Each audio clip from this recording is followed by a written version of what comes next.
प्रयागराज के private school में मासूम से दरिंदगी का एक मामला सामने आया है, जहां नर्सरी में पढ़ने वाले 4 साल के बच्चे की मौत हो गई है। पोस्टमार्टम रिपोर्ट में 3 जगह चोट के निशान की बात भी निकलकर सामने आई है।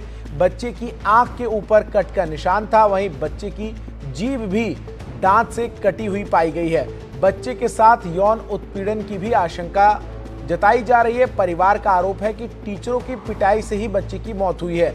वहीं पीड़ित परिवार ने 2 शिक्षिकाओं पर यह आरोप लगाया है। नैनी थाने में 2 टीचर्स के खिलाफ केस दर्ज कराया गया है। स्कूल के सीसीटीवी कैमरों की पुलिस फिलहाल जांच कर रही है। तो ये जानकारी इस वक्त आपको दे रहे हैं जो सामने आ रही है, जहां एक मासूम बच्चे के साथ यौन उत्पीड़न के मामले को लेकर उसके बाद मृत्यु की बात सामने आई है। प्रयागराज के एक प्राइवेट स्कूल में ये घटना हुई है, इस बात की जानकारी इस वक्त सामने आ रही है। परिजनों द्वारा एक तहरीर दी गई, जिसमें उन्होंने ये बताया है कि विद्यालय में उपस्थित 2 टीचर्स के द्वारा बच्चे के साथ कोई मारपीट की गई है, जिस पर तत्काल सुसंगत धाराओं में थाना नैनी पर अभियोग पंजीकृत किया गया। परिजनों के द्वारा किसी प्रकार की उस तहरीर में किसी प्रकार के सेक्सुअल असॉल्ट इत्यादि की ऐसी कोई बात नहीं कही गई है। पोस्टमार्टम में एक चोट ऐसी आई है जिससे कि इस तरह की चीज़ों का की संभावना से इनकार नहीं किया जा सकता है, इसलिए पुलिस सभी बिंदुओं पर गहनता से इसका इन्वेस्टिगेशन कर रही है। विद्यालय परिसर, घर के आसपास के सभी जो है सीसीटीवी इत्यादि फुटेज की जांच की जा रही है। इस प्रकरण में जो भी अग्रिम विधिक कार्रवाई है वो प्रचलित है। गंभीर हमारे सहयोगी प्रयागराज से इस वक्त हमारे साथ जुड़े। दीपक, काफी गंभीर आरोप हैं जो स्कूल के ऊपर और 2 शिक्षिकाओं के ऊपर अभिभावकों ने लगाए हैं। क्या कुछ अब तक इस पूरे मामले में पुलिस की कार्रवाई हुई है? जांच किस दिशा में आगे बढ़ रही है? बिल्कुल, देखिए, क्योंकि ये 15 तारीख की सुबह का ये पूरा जो ये मामला है, उसके बाद काफी चर्चाओं के बीच में ये मामला आ चुका है और लगातार पुलिस की जो थ्योरी है वो इसी दिशा पर आके टिकी हुई है कि स्कूल में कुछ ऐसा हुआ है कि जिसकी वजह से जो है बच्चे को चोटें आई हैं। हालांकि आपने देखा कि खुद डीसीपी यमुनानगर विवेक चंद यादव ने इस कंफर्मेशन किया है कि 3 चीजें जो है प्राइवेसी जो है वो निकल के आई है पीएम रिपोर्ट में। पहली कि एक आईब्रो के ऊपर बच्चे के आईब्रो के ऊपर चोट पाई गई है, जो उसकी टंग है वो कटी हुई पाई गई है। इसके अलावा जो है डॉक्टर्स ने जो है पीएम में एक ओपिनियन दिया है उसके इंटरनल ऑर्गन को लेकर। तो तमाम ऐसी चीजें हैं जिस पर जो है पुलिस की थ्योरी जो है वो आगे बढ़ रही है, इन्वेस्टिगेशन जो है वो लगातार आगे बढ़ रही है। लेकिन एक चीज ये देखने वाली है कि जिन शिक्षिकाओं के खिलाफ ये पुलिस ने एफआईआर दर्ज की है, हालांकि उनकी अभी अरेस्टिंग नहीं हुई है, लेकिन पुलिस लगातार इस पूरे मामले की जांच कर रही है और सीसीटीवी कैमरे जो है स्कूल में जो लगे हैं उनको देखा जा रहा है, उनको खंगाला जा रहा है कि आखिर ऐसी क्या वजह हुई कि बच्चे के साथ आखिर ऐसा क्या हुआ। क्योंकि जिस तरीके से आपने देखा कि जो बच्चे के परिजन है वो लगातार ये आरोप लगा रहे हैं, जो टीचर्स हैं उन्होंने बच्चे को पीटा है, उसके बाद बच्चा जो है घायल हुआ है। और सबसे बड़ी चीज है कि जिस समय ये पूरी घटना हुई, खुद जो है स्कूल का जो एडमिनिस्ट्रेशन है वो बच्चे को लेकर हॉस्पिटल पहुंचा।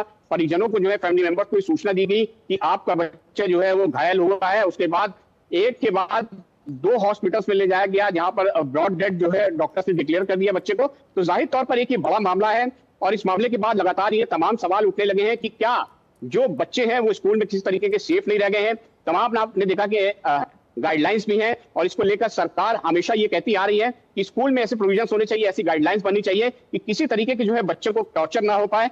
लेकिन जिस तरीके का ये मामला देखने को मिल रहा है, ये एक सवालिया निशान खड़ा करता है कि इस पे अब ये एडमिनिस्ट्रेशन क्या सख्त कदम उठाता है। इसमें एक चीज और दीपक अहम है, वो ये है कि जिस तरीके से इस पूरे मामले को लेकर स्कूल प्रशासन का रवैया रहा है, दरअसल अपने आप में ये मामला कितना संजीदा है इसका अंदाजा आप इस बात से लगा सकते हैं कि मासूम बच्चे की मौत हो जाती है और जैसा कि हमारे सहयोगी दीपक ने जानकारी दी कि स्कूल प्रशासन जो है वो अभिभावकों को इसकी जानकारी नहीं देता है। पहले वो खुद ही बच्चे को लेकर एक अस्पताल से दूसरे अस्पताल जाता है और उसके बाद जब ये पूरा मामला बेहद गंभीर हो जाता है और बच्चे की मौत हो जाती है, तब जाकर जो स्कूल प्रशासन है वो अभिभावकों को जानकारी देता है। दीपक,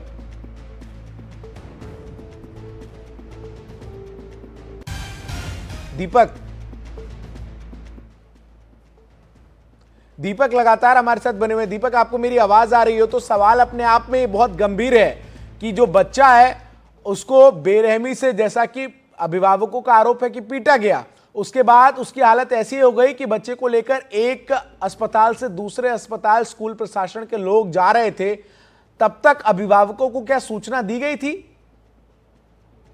बिल्कुल, देखिए सबसे बड़ा सवाल यही है कि जिस तरीके से जो इंफॉर्मेशन पुलिस की तरफ से भी गई है कि जो बच्चा था जिस समय इंजर्ड हुआ, उसके बाद खुद स्कूल एडमिनिस्ट्रेशन ने जो है फैमिली मेंबर्स को ये सूचना कि आपका बच्चा जो है घायल हो गया, उसके बाद हम इसको हॉस्पिटल लेके जा रहे हैं। पहले यहाँ पर सरकारी हॉस्पिटल ले गए, उसके बाद एक हॉस्पिटल ले गए, सरकारी हॉस्पिटल है, तो तमाम ऐसी चीजें हुई, जख्म हुआ, उसका बच्चे को जो है ब्रॉड डेड जो है डॉक्टर से क्लियर कर दिया।